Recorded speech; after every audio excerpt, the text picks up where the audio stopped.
Story line recap in Hindi presented by the black earth 2019 movie. हम भविष्य के Moscow city को देखते जहाँ पर ओलेग और एलेना डेट पर जा रहे, जिसके दौरान ओलेग बताता है कि वह 2 वीक की छुट्टी पे है और वह एक सैनिक है। इसके बाद उन दोनों की डेट अच्छी चलती है और वह अंत में वह दोनों एक साथ रात बिताते हैं। इसी बीच पेरिस में एक विमान उतरने ही वाला होता है, तभी अचानक उसकी सारी लाइट्स बंद हो जाती है और उनमें से सभी सवार लोग बेहोश हो जाते हैं। इसके बाद दुनिया भर की सभी लाइट्स बंद हो जाती है, लेकिन केवल पूर्वी यूरोप के एक छोटे से हिस्से में रोशनी होती है। ओलेग और एलेना इस घटना को नोटिस करते हैं कि मास्को की चारों ओर उड़ने वाले सभी ड्रोन्स हवा में ही रुक जाते हैं और वह यह देखने के लिए होटल के लॉबी में भाग जाते हैं कि वहाँ क्या हो रहा है। बिल्डिंग का हर एक शख्स खबर सुनने के लिए वहाँ इकट्ठा होता है। एंकरमैन बताते हैं कि यह किसी भी प्राकृतिक आपदा का परिणाम नहीं था और यह एक आतंकवादी हमला है और उन्हें पता चलता है कि उनका बाकी दुनिया से संपर्क टूट गया है। इसके बाद मेयर डोलमाडो के नेतृत्व में सैनिकों का एक समूह गिराव के मिशन पर जाता है, जो उन कई शहरों में से एक है जो अब अंधेरे में है। रिपोर्टर ओलिया जो भी एक सुराग मिले उसे रिकॉर्ड करने के लिए उनके साथ जाती है। गवर्नमेंट ने पहले से इस क्षेत्र में ड्रोन भेजा था, लेकिन उनमें से कोई भी वापस नहीं आता। तभी एक टीम शहर में घूमती है और एक स्टोर में प्रवेश करती है, तो उन्हें वहाँ पता चलता है कि यहाँ का हर एक नागरिक मर चुका है, यहाँ तक कि कटोरे में मछली भी। वह आश्चर्यचकित हो जाते हैं कि सभी की मृत्यु कैसे हुई, क्योंकि किसी भी हमले का कोई संकेत नहीं था। यह ऐसा है कि मानो कि यह सभी तुरंत हुआ हो। फिर वह अलग अलग अपार्टमेंट की जांच करना शुरू कर देते, जहां उन्हें सब कुछ अपनी जगह पर मिलता है, जैसे कि कुछ हुआ ही नहीं हो, जैसे कि लोग हवा में गायब हो गए हो। तभी अचानक एक सैनिक पर एक प्राणी द्वारा हमला किया जाता है। इसके बाद टीम के बाकी सदस्य उसकी मदद करने के लिए दौड़ते, लेकिन जैसे ही वह उन्हें देखता है तो वह सैनिकों की बंदूक लेकर खिड़की से भाग जाता है, लेकिन उस पर गोलियों का कोई असर नहीं होता और वह वहां से भाग जाता है। इसके बाद वह घायल सैनिकों को अपने विमान में ले जाते हैं और उससे पूछते हैं कि क्या तुमने उस हमलावर का चेहरा देखा है। वो कहता है कि वहाँ पर बहुत अंधेरा था और लड़ाई के बीच वहाँ पर कुछ भी दिख नहीं रहा। और 1 महीने बाद पता चलता है कि 100 मिलियन से अधिक रशियन लोगों को मृत मान लिया जाता है और गवर्नमेंट लोगों को शांत रहने के लिए कहती है। लेकिन धार्मिक समूह एकत्रित हो जाते हैं क्योंकि उन्हें लगता है कि दुनिया का अंत नजदीक आ रहा है। इसी बीच यूरा भी उन कई लोगों में से एक है जिसे एक लेटर मिलता है जिसमें उससे सेना में शामिल होने के लिए कहा जाता है। यूरा अपनी माँ के साथ रहता था जो कि अल्जाइमर से पीड़ित होती है और वह उन्हें छोड़ने के लिए काफी दुखी हो जाता है, लेकिन फिर भी वह सेना में शामिल हो जाता है। यूरा अंत में ओलेग की टीम में शामिल हो जाता है, जिसे डोलमाटो और कर्नल मरीना वर्तमान स्थिति के बारे में बताते हैं। अंधेरे में रहने वाले हर शहर को क्वारंटीन जोन माना जाता है और एकमात्र मौजूदा बिजली मास्को, बेलारूस, यूक्रेन और फिनलैंड के कुछ हिस्सों में पाई जाती है और इस क्षेत्र को सर्कल ऑफ लाइफ के नाम से जाना जाता है। और उनको पता चलता है कि उनकी मौत दरअसल न्यूरोटॉक्सिन से हुई है, जो मानव द्वारा उत्पादित केमिकल्स होता है। इसके बाद नई टीमों के 2 कार्य होते हैं। साइंटिस्ट को इन न्यूरोटॉक्सिन के पीछे का कारण समझने के लिए सुराग ढूंढना और संसाधनों को इकट्ठा करने के लिए क्वारंटाइन क्षेत्र में गहराई से जाना, क्योंकि मास्को भी उन्हीं में से एक होता है। उन्हें सावधान रहने के लिए कहा जाता है क्योंकि वह पहले से ही कई टीमें भेज चुके हैं और उनमें से अधिकांश वापस नहीं आए, भले ही उनके पास सुरक्षा के लिए टैंक हो। इसके बाद सभी लोग तैयार होने लगते हैं, लेकिन तभी ओलेग उन्हीं के बीच एलेना को देखकर सरप्राइज हो जाता है और तभी अचानक हमले की चेतावनी देने वाला अलार्म बज जाता है। इसी बीच सैनिक बेस और क्वारंटाइन क्षेत्र के बीच सीमा पर इकट्ठा होते हैं, लेकिन उस समय बेस की बिजली चली जाती है, इसलिए डोलमाटो अधिक स्पष्ट देखने के लिए प्लेयर शूट करना शुरू कर देता है। और जब कुछ अजीब प्राणी काफी करीब आ रहे होते हैं तो सैनिक उन पर गोलियां चला देते हैं।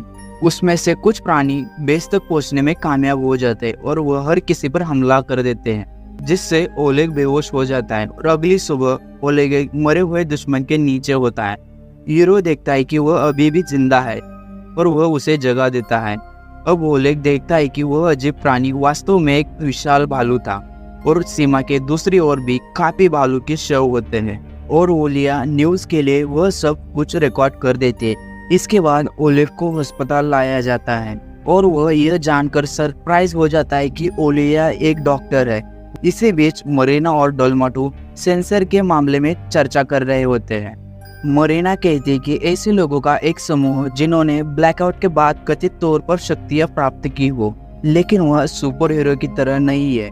सेंसर वास्तव में अपने दिमाग में डेटा प्राप्त कर सकता है, जैसे कि रेडियो सिग्नल प्राप्त करता है। हालांकि वह डेटा को समझने में सक्षम नहीं होती है कि वह कैसे हुआ। इसमें सबसे मजबूत सेंसर साशा होता है, जिसे एक सैन्य अस्पताल में रखा जाता है। ब्लैकआउट के बाद से उसे एक रहस्यमय आदमी के बारे में पूरे सपने आते रहते थे। इसके बाद हम जन्या को देखते हैं, जो साशा से मिलने आता है और वो कहता है कि उसे आईडी नाम के व्यक्ति ने भेजा था। वह बताता है कि पहली लहर ने सभी इलेक्ट्रॉनिक्स को नष्ट कर दिया और दूसरी लहर ने सभी जैविक जीवों का आत्मा खत्म कर दिया है और तीसरी लहर क्वारंटाइन क्षेत्र में जीवित किसी भी व्यक्ति पर हमला कर देगी और उन सभी लोगों की सभी इच्छाएं खत्म हो जाएगी। लेकिन उनके पास इसे रोकने के लिए कुछ समय है। लेकिन साशा इससे कोई लेना देना नहीं चाहता और वह सुरक्षा की मांग करता है, लेकिन सैनिक जेन्या को नहीं देख पाते और डॉक्टर बता देता है कि साशा को वहम हो रहा है। इसके बाद बाकी सैनिक मिशन के लिए तैयार हो जाते हैं और यूरा ओले के साथ अपनी यात्रा को खत्म करता है, जो उससे कैमरे के सामने कुछ क्वेश्चन पूछती है। यूरा बताता है कि उन्हें मौजूदा स्थिति में कोई फर्क नहीं पड़ता और यह टैक्सी ड्राइवर होने से बेहतर है। इसके बाद वो क्वारंटाइन जोन में जाते हैं तो उन्हें वहां पर जमीन पर खत्म हुए टैंक और इमारतों के बीच एक खाई दिखाई देती है, जिसका मतलब है कि तीसरी लहर पहले से ही शुरू हो चुकी है, जिससे शहरों में दंगे और क्राइम हो जाते हैं और गवर्नमेंट वादा करते कि वो इस पर काम कर रहे हैं, लेकिन लोगों को लगता है कि उनके लीडर कुछ छिपा रहे हैं। इसके बाद सैनिकों को विभिन्न समूहों में विभाजित किया जाता है। यूरा और ओलिया एक समूह में होते हैं और तभी हम ठीक हुए ओलेग को देखते हैं, जो कि टीम 4 में शामिल हो जाता है और वो एक छोटे सिटी की जांच करते हैं। तभी एक सैनिक स्टोरेज रूम खोलता है, जिससे मेटल रॉड्स का एक बंच उसके ऊपर गिर जाता है और उसके पैर में चोट आ जाती है और वह डॉक्टर आने तक एक घर के अंदर आराम करता है। अगली सुबह एलेना आती है और वह बताते हैं कि अगर सैनिकों को अपना पैर खोना नहीं है तो उसे एलेना के साथ मास्क को लौटना होगा। इसके बाद ग्रुप 7 भी एक अपार्टमेंट के अंदर रात बिताता है और जब वह नाश्ता कर रहे थे तभी यूरा को एक स्टोर के बारे में अजीब दिखाई देता है और वह अलिया की रिकॉर्डिंग की जांच करता है और उसको समझ आता है कि जब वह पहुंचे थे तब दरवाजे खुले नहीं थे। इसके बाद वो वहां पर जाने की सोचते हैं, लेकिन यूरा ओलिया को अंदर रहने के लिए कहता है, लेकिन ओलिया यूरा की बात नहीं मानती और रिकॉर्डिंग करने के लिए टीम के साथ जाती है। इसके बाद दुकान के अंदर उन्हें एक लड़का मिलता है जो घायल हो गया था। वो उसे अपार्टमेंट में ले जाते हैं और उसकी मदद करने की कोशिश करते हैं, लेकिन वह लड़का चाकू चोरी कर एक सैनिकों को मार देता है। तभी बाकी सैनिक उस पर गोलियां चला देते हैं और उसे मार देते हैं। इसके बाद साशा अस्पताल की छत पर ताजी हवा लेने आ जाता है और अचानक वहां पर आईडी को देखकर चौंक जाता है, जिसके बारे में जेन्या ने उसे बताया। लेकिन हमको यहाँ पता चलता है कि आईडी वास्तव में साशा की मदद करना चाहता है और उसे समझाने के लिए वह अपना चेहरा उसे दिखाता है और बताता है कि वह इंसान नहीं है। उसी समय मरीना अपने सैनिकों के एक ग्रुप के साथ आईडी की ओर बंदूक ताने हुए दिखाई देती है, लेकिन अचानक वह सभी अपनी बंदूक मरीना पर घुमा देते हैं। आईडी बताता है कि उसने अपनी मानसिक शक्तियों का इस्तेमाल सैनिकों को उस आईडी के रूप में और उसे मरीना के रूप में देखने के लिए किया है, इसलिए तुम कुछ मत करने का प्रयास करना। और वह यह भी कहता है कि मैं तुम्हारे साथ हूँ और उसे चेतावनी देता है कि उसके जैसे लाखों लोग मानवता को खत्म करने आ रहे हैं। जब मरीना पूछते है कि यह क्या है, आईडी कहता है कि मनुष्य उसे भगवान कहेंगे। मरीना उससे पूछताछ करने के लिए आईडी को अपने ऑफिस लेकर जाती है। आईडी बताता है कि उन्हें पृथ्वी की आवश्यकता है क्योंकि उनकी अपनी जगह खत्म होने वाली है और वह रहने के लिए सूरज के साथ एक नई जगह चाहते हैं। आईडी कहता है कि अनियोजित रेडिएशन की वजह से साशा जैसे कुछ लोगों को वापस आना पड़ रहा है और वह यह भी बताता है कि हमारे ग्रह की एक सेना कल पृथ्वी पर आ रही है। लेकिन आईडी का भाई पहले से ही धरती पर होता है और आईडी उसके तरीके से सहमत नहीं होता, इसके लिए वह उसे ढूंढना चाहता है और वह कहता है कि साशा ही एकमात्र व्यक्ति है जो उस जगह को जानता है। इसी बीच सभी टीमों पर अचानक माइंड कंट्रोल्ड लोगों द्वारा हमला किया जाता है सैनिक तुरंत ही गोली चलाना शुरू कर देते हैं और रक्षा करने के लिए एक लाइन सेटअप करते हैं, लेकिन लोग बड़ी संख्या में आ रहे थे और उन्हें रोकना नामुमकिन होता है, जिससे अधिकांश टीमें मारे जाती है और उनके पास की गोलियां भी खत्म हो जाती है। तभी वह जिस अपार्टमेंट में छिपे हुए थे उसमें भी ब्लास्ट हो जाता है।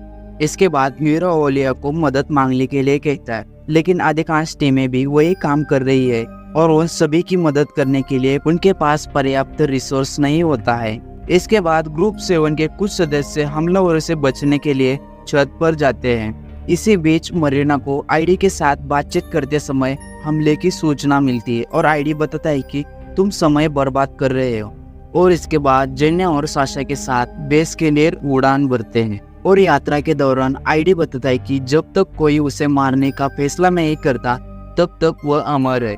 जब वह बेस पर पहुंचते हैं तो आईडी साशा को बेहोश कर देता है और वह रॉ का लोकेशन खींचने में कामयाब हो जाता है, जो कि किराओ में एक बड़ी इमारत होती है।